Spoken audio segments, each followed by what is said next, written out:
Ya, selamat sore semuanya. Kita lanjut materi kita pada mata kuliah Sistem Basis Data. Ini pertemuan ke-9. Sebelumnya pada hari Sabtu kemarin kita pertemuan ke-8, di mana pertemuan 8 itu adalah ujian tengah semester atau UTS. Jadi saya berharap soal yang saya kirim kemarin sebagai soal UTS mudah-mudahan sudah dijawab dengan benar. Kemarin ini pengganti live Zoom-nya, seharusnya kita melaksanakan live Zoom sebelum ujian, tetapi pada saat saya live tidak ada seorang pun yang join, hanya satu orang. Setelah itu yang lain tidak gabung ya, jadi nggak bisa live Zoom kalau hanya satu orang. Saya berharap minimal 4 orang lah atau 3 orang, tapi kenyataannya tidak ada. Oleh karena itu saya ganti live Zoom dengan merekam video saya untuk menjelaskan materi yang saya sampaikan pada saat hari Sabtu. Jadi yang kita pelajari pada topik hari ini adalah pada topik pertemuan ke-9 adalah untuk kelas karyawan semester 3 adalah berhubungan dengan lanjutan materi kita sebelumnya, yaitu bahasa basis data atau database language.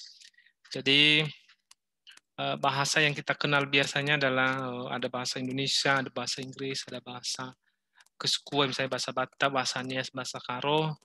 Gunanya bahasa itu adalah sebagai alat komunikasi kita antara satu yang dengan yang lain. Jadi alat atau salah satu alat interaksi kita dengan orang lain. Jadi bahasa itu merupakan salah satu alat komunikasi atau sebagai alat interaksi kita berhubungan dengan orang lain. Di dalam basis data ada juga bahasa, ya, basis data atau disebut dengan bahasa language. Gunanya di situ adalah sebagai perantara kita basis data dengan BIS. Jadi dibuat di sini DBMS merupakan perantara bagi pemakai dengan basis data dalam BIS. Cara berinteraksi atau berkomunikasi tersebut menggunakan suatu bahasa khusus yang disebut dengan basis data, yang terdiri atas sejumlah perintah atau statement. Jadi DBMS, Database Management System, merupakan perantara pemakai dengan basis data dalam BIS. BIS itu kan perangkat keras. DBMS itu adalah perangkat lunak. Jadi untuk berinteraksi antar DBMS dengan basis data itu membutuhkan suatu bahasa.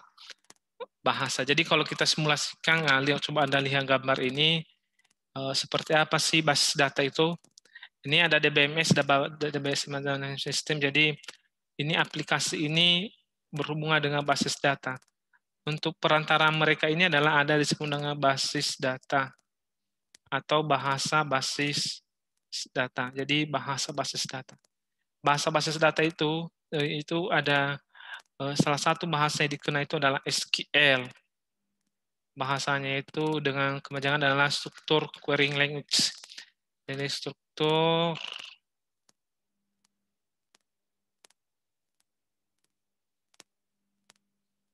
baru query sini language. Jadi itu salah satu bahasa basis data itu SQL, di mana SQL-nya itu atau bahasa basis data itu terdiri atas beberapa perintah. Jadi antar ini aplikasi lah, misalnya aplikasi ini mengakses database melalui DBMS. Dalam DBMS ini ada perintah-perintah untuk memanggil basis data sebagai pusat data organisasi. Jadi perintahnya itu bisa seperti menambah data, mengurangi data, merubah data, menghapus data, mengedit data, dan lain sebagainya. Kalau Anda misalnya ada suatu sistem, Anda mengisi sebuah data Anda, misalnya di Facebook Anda mengisi data Anda pada saat register pertama kan Anda menginput email, nama, first name, last name, dan nomor HP, itu masuk ke dalam database, misalnya database Facebook itu karena ada basis datanya. Begitu juga misalnya aplikasi-aplikasi sistem yang lain, di mana pasti Anda sudah pernah mengisi suatu form tertentu, di mana Anda mengisi datanya, ketika Anda simpan maka masuk ke dalam database. atau tersimpan. Kenapa bisa tersimpan? Karena ada basis datanya. Begitu juga misalnya pada saat data tersebut Anda yang salah, Anda merubah. Kenapa bisa datanya Anda bisa merubah? Karena ada perintah atau ada bahasa basis data.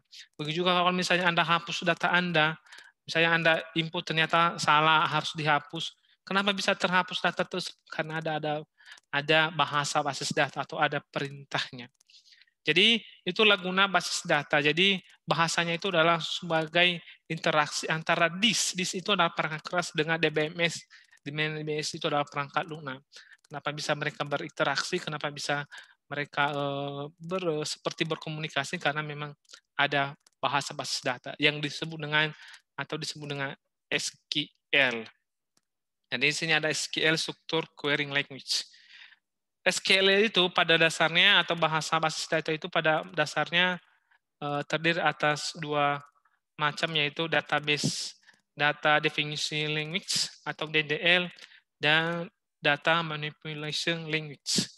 Tadi data definition language adalah memberikan kemudahan kepada DBA atau database administrator atau user untuk mendeskripsikan entitas atau atribut atau relasi yang dibutuhkan untuk aplikasi database.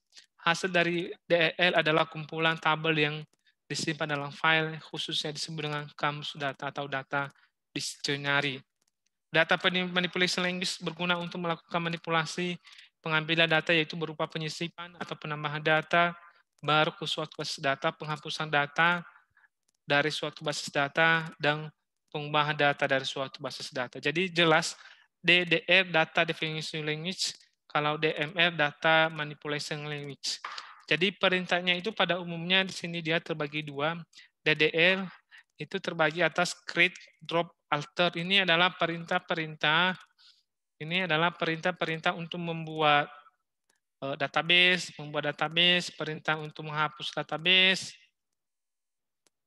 DB, alter menambah atribut misalnya, dan lain sebagainya. Kalau DML adalah select, ini menampilkan insert input data, update lupa data, delete hapus data. Jadi terbagi DDE ini kenapa disebut data definition language, karena digunakan pada saat membuat database-nya, membuat tabelnya, membuat kolomnya. Jadi kalau Anda membuat database itu harus menggunakan perintah. Membuat tabel juga harus menggunakan perintah. Perintahnya itu adalah create, misalnya create database A. Kalau misalnya Anda hapus drop database A. Atau misalnya ada tabel mahasiswa, maka alter tabel mahasiswa. Misalnya add MPN. Jadi Anda menambah kolom di tabel mahasiswa. Anda ada juga create tabel untuk membuatnya. Create tabel mahasiswa berarti Anda membuat tabel. Perintah ini tidak bisa dimanipulasi. Kenapa manipulasi? Ini perintahnya tetap. Jadi kalau misalnya perintah ini hanya untuk membuat database, membuat tabel, menambah kolom, menghapus kolom. Jadi tetap. Artinya tidak bisa dimanipulasi. Kalau DML bisa dimanipulasi. Select bisa dimanipulasi. Misalnya select bintang from barang berarti menampilkan data barang. Bisa juga Anda select bintang from barang yang Anda tampilkan misalnya hanya kolom tertentu pada data barang tersebut.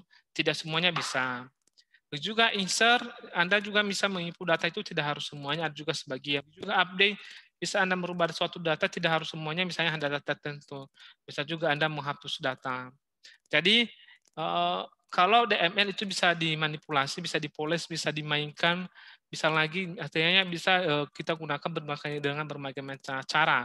Sedangkan kalau misalnya di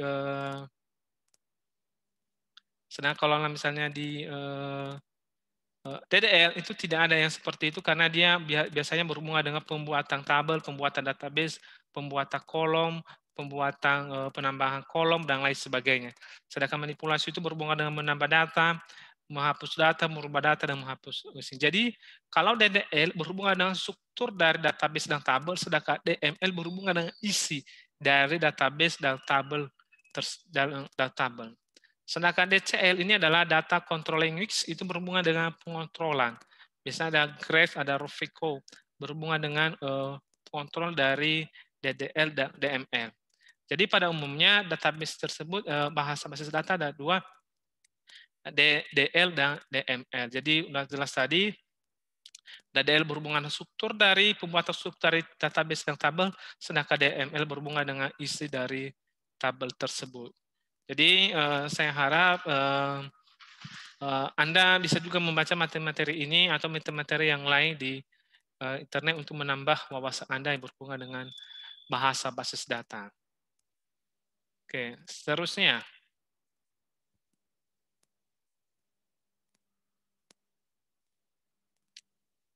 Ada dua cara untuk mengakses basis data. Mengakses basis data itulah melihat isi dari basis data. Yang pertama, mengetik perintah-perintah yang ditujukan kepada DBMS untuk memanipulasi suatu data.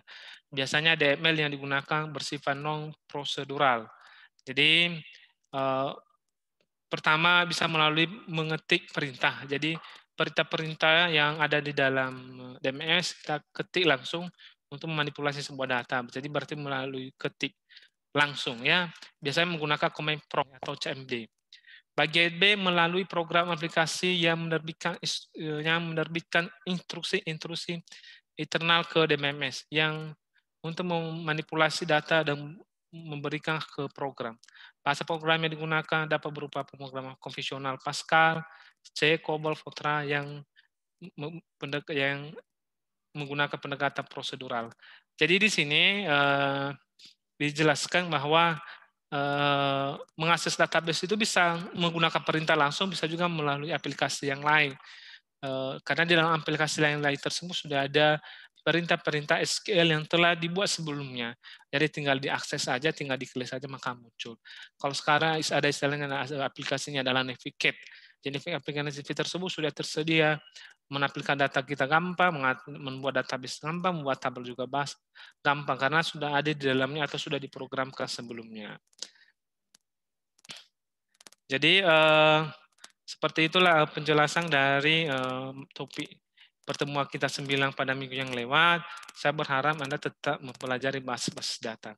Basis data berguna untuk interaksi antar DBMS dengan disk atau perangkat keras dalam komputer.